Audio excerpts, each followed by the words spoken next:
Thoughts? Well, y'all know the drill. It's like we've done this before. So. What do you think? Anything stand out to you? Yeah, the women seem a lot smarter than the men. Nothing's changed in 2010. There's a couple of times that I thought about this morning talking about Eve and Adam and how Eve like took it, just handed it to Adam, she ate the fruit. It was still going on. The woman said, just do it. And it happens. And now we're still doing it. What else? What, Tom? I think it was the best episode we've seen. I enjoyed it. I liked it. As I was telling some, started with last week's moving forward, we're much more into scripture with each of the episodes.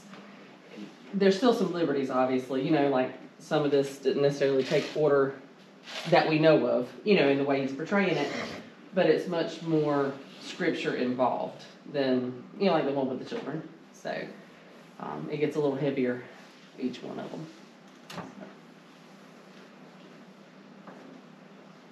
Thomas must be pretty thick. If Jesus had saved his career, Yeah.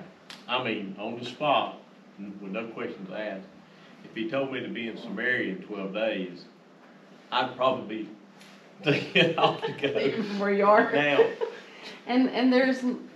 But I reckon that's the doubting part. I reckon that's the part that they Right. build in there. And in research of Thomas's profession, and even Thaddeus's, I can find nothing that says that Thaddeus was a stonemason or that Thomas was the winemaker or the party coordinator, caterer, yeah. So that would be like a little kind of liberty he took. If anything, what I did find led more to the idea that Thomas would have been in the line of construction. But who knows? There's nothing that anybody can find that's written down that says what each one of them did. So that would be a little liberty he took to kind of bring the story together, how he would have caught out Thomas, how he may have reached Thaddeus, to kind of bring the story together of how they became disciples. So there's a little stretch there, but it proves the point of the scriptures of Thomas's doubt. Because like you said, if he witnessed and we know he did, we know he witnessed these miracles, these things Jesus did, but yet he still doubted it all, But evidently he had been like that all of his life. Yeah. Because he doubted that 3 was going to be enough. He Yes. wanted the 4. Yeah. Yeah, it hadn't just started. It hadn't just started. That's right. It's hard to get away from all happening. Yeah. And there's no mention, as you all know probably, there's no mention of Rama in the scriptures.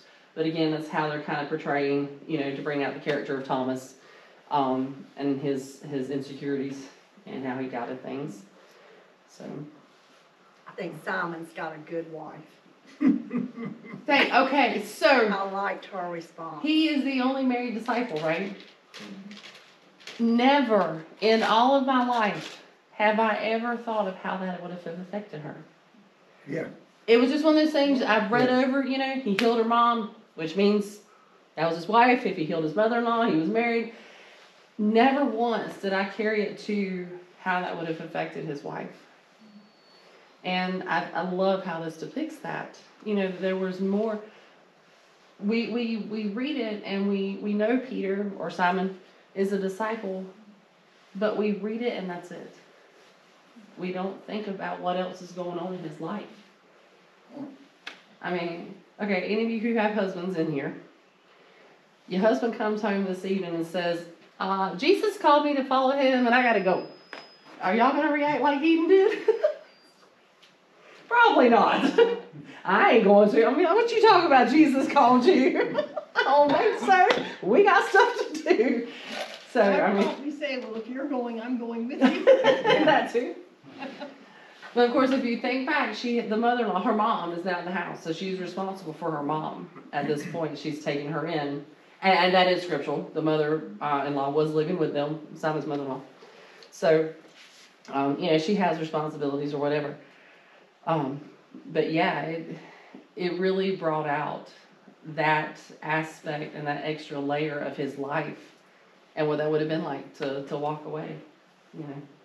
Could you, look, you fish a lot, I won't say you fish a lot, you retired, you fish a little more than you used to. Yeah. But, so, if you went home and told Amy about that catch of fish, you gonna believe him?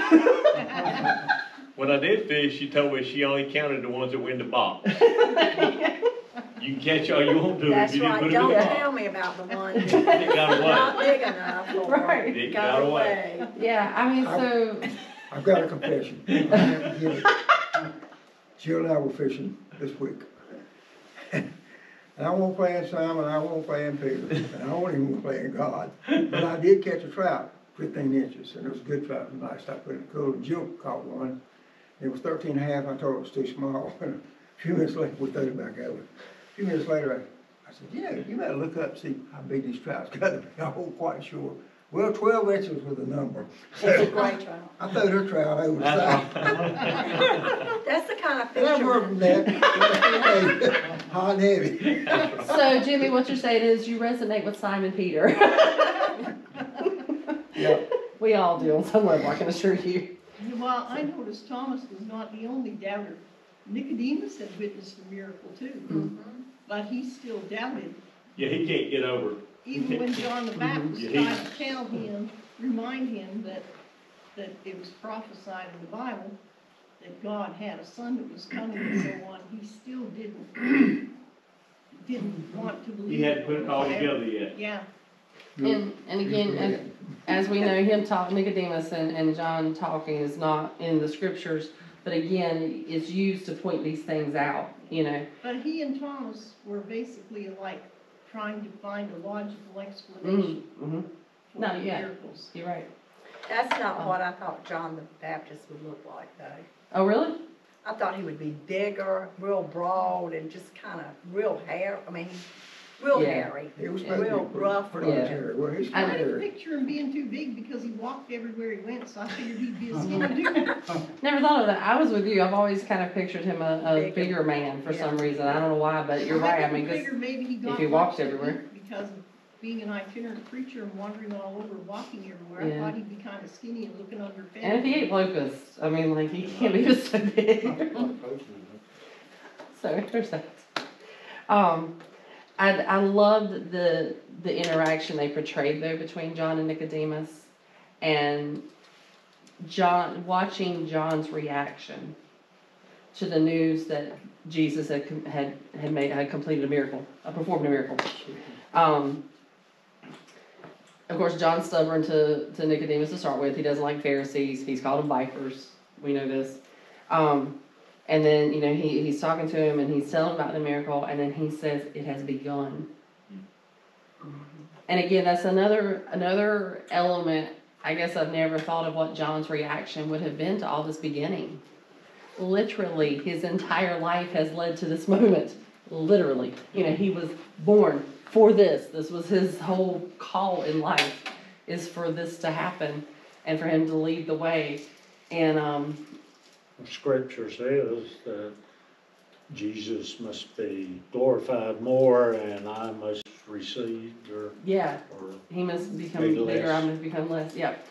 And, so again, but I just never had considered, and of course this is just how they portray it, but you have to know, he had to be excited.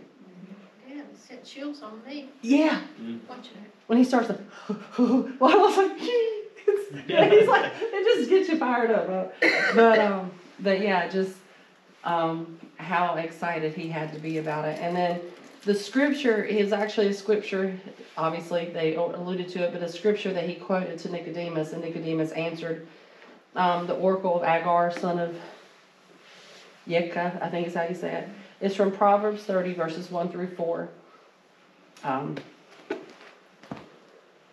But it literally says what he said.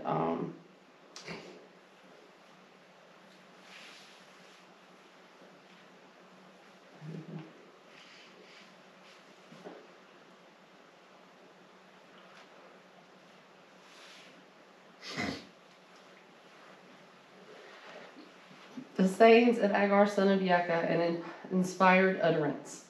This man's utterance to Ithiel, I am weary, God, but I can prevail.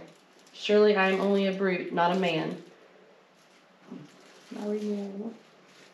I don't know that. Anyway. Oh yeah. I have not learned wisdom, nor have I attained to the knowledge of the Holy One. Who has gone up to heaven and come down? Whose hands have gathered up the wind? Who has wrapped up the waters in a cloak? Who has established all the ends of the earth? What is his name, and what is the name of his son? Surely you know. So that's the passage that he's quoting to explain who it is doing the miracles. So, and of course Nicodemus is having a hard time with it. And then he alludes to Isaiah 40 verse 3 when he says, all your life you've been asleep. Make straight the way for the King. He is here to awaken the earth, but some will not want to awaken. They're in love with the dark. I wonder which one you'll be. So it's a pretty powerful moment there that he portrays. And of course something for us to think about too. You know, something we need to pay attention to. So, all right, what else? When you think about how proud we are of our sons and daughters and all, can you imagine how Mary felt after that? And all she did was say, thank you. Yeah. Thank you.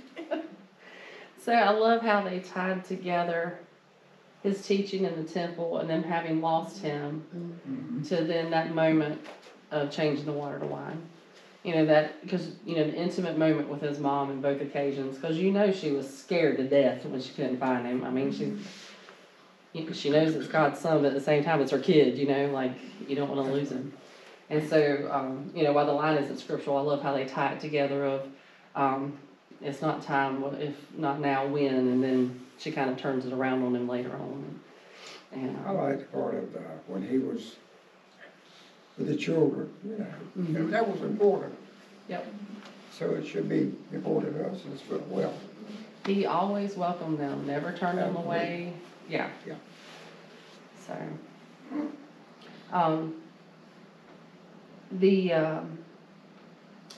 when he turns, the water to wine scripture is John 2, verses 1 through 12. And obviously we know the story, his first public miracle, or first miracle, when he turns the water to wine. And how critical was that moment to Christ's ministry? Couldn't go back. That was the beginning. Yeah. I mean, it started. There was no turning back. It was the beginning. And so I love the words that they use talking about the stonemason. Once you make that first cut into the stone, it can't be undone. It sets in motion a series of choices. What used to be a shapeless block of limestone or granite begins its long journey of transformation, and it will never be the same. And then they had Jesus say, I'm ready, Father. That was it. There was no turning back. At that point, you know, like they said, everything he had done up until then was private. Only certain people knew about it. There weren't going to be no people. How you going to tell all that crowd to keep their mouths quiet? I mean, it's done now.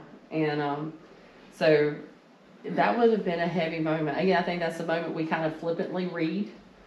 You know, okay, it's his first miracle. It's kind of cool, you know. He did this, you know, his mom, and the mom told him to. And, you know, Landon's little sermon he did, you used Sunday, Mama gave him the look, he went and did it, you know. And those are the types of things I think we usually get out of it, but we don't realize the weight of Christ. I think it's interesting because, you know, he's God and he's man. And as God, he knows what people are in their hearts and what they've thought. He knows people before they even introduce themselves. Yeah. But I don't think that one was unplanned. So it shows that God also has a plan for him, and he doesn't know everything God has planned for him, because when he went, he didn't think he was going to be performing that miracle. And so it was a surprise for him, I think. That was a At least in my opinion. fully human moment kind of thing is what it Right. portrayed. Yeah. That's it. Because I think if he knew that that was the moment, he would have acted differently to his mother instead of said, It's not time. it's not time. He would have been prepared for it because he had planned it, or he knew it was going to happen. So Okay.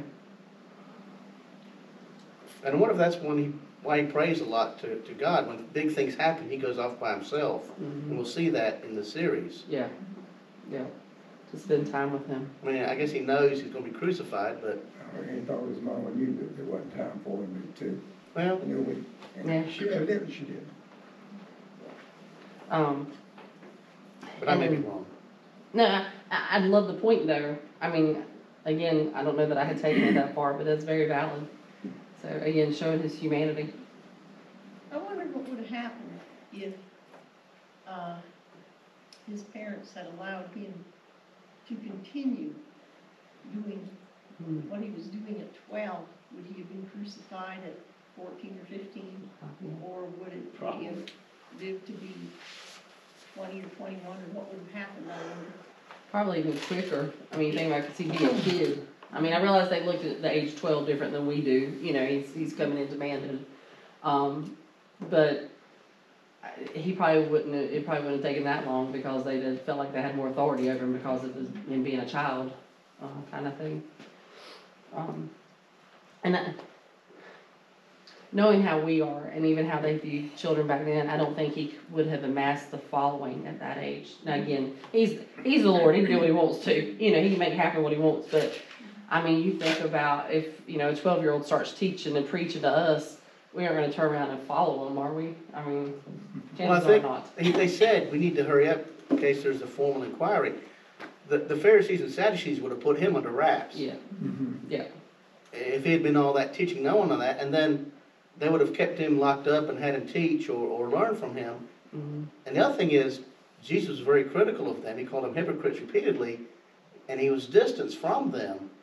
If he had been wrapped up with them, then he would have lost that ability to separate himself from them. Very true.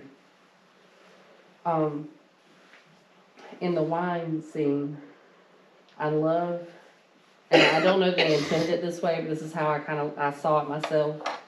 The imagery and foreshadowing when he brings his hand up and it's dripping that red wine. Yeah. Yeah. So I don't know if I'm sure they probably did. They're writing the script, but if not, I mean, that's kind of what I got out of it. And just a moment to see. So. We don't know whose wedding it was, do we? Right, we don't. And obviously, I looked up to see if I could find anything that alluded to best friend connection with Mary and the groom's mom.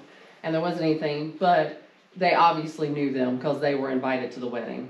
You didn't get invited to stuff like that just as a blanket, Did I make it up, or did I hear it could have been Peter's wedding? Is this, I know it's probably not.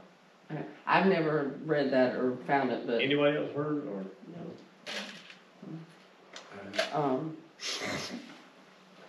But yeah, so there was obviously some family or friend connection between them for them to be there, so.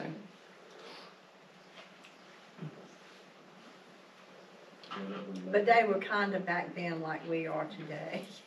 Everything, I mean, the kind of nitpicky stuff and noticing things. The hoopah is crooked. Right. I would be so upset over that if it were my kid's wedding. It's got to be straightened. It can't be this way. Yeah. Anyways, it almost is like we've come around full circle in a way.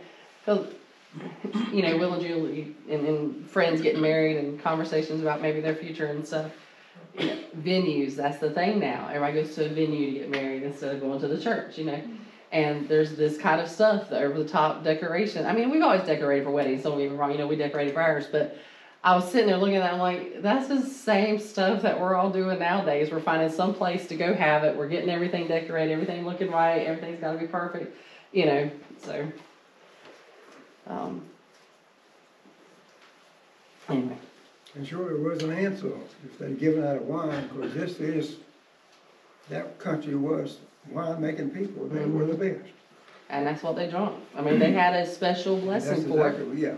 Blessed are you, Lord our God, King of the universe, who creates the fruit of the vine. I mean, they're not just doing this in the movie. That's something they really did before they had wine. So from now on, before y'all have your glass of wine, y'all need to hear this over here. Y'all need to listen. Before y'all drink your wine from now on, you need to bless it. and I'll text it to you if you need it. Blessed are you, Lord our King, King of the universe, who creates the fruit of the vine. So I'll make Where's sure. it, what scripture did it come from? It is not in the scripture, Well, but it is it's a Jewish tradition. It's not scriptural. That's a big Jewish tradition. So Okay. Well, we'll go over the ball and just bless you. I wonder what them Baptists that don't dance thought about him dancing at the wedding day. Or Drinking wine and yeah, dancing. drink wine. And honestly, it sounded like his voice kind of went up a little bit after he had been drinking a while. It really, did you notice it kind of? Well, I mean, It was it was really- wine. I mean, Oh, like, wine good for stomach. just saying. And he said, no, you don't want to go home up about it. Maybe I'll just serve some. Paul says in the scripture, a little wine is good for the stomach. There you go. I'm gonna try that water stuff. You gonna try that and turn the water to wine? Not wine, probably that water, see if I can get You let me know how that works out. If you can do that, we're gonna make some money, buddy. Don't say anything about corn, though. No, I don't. No, Sorry, Tom. Little bourbon. Oh my word, that's so funny. You said, what about corn? Yes, they didn't say anything about corn, just the fruit of the A vine. little bourbon.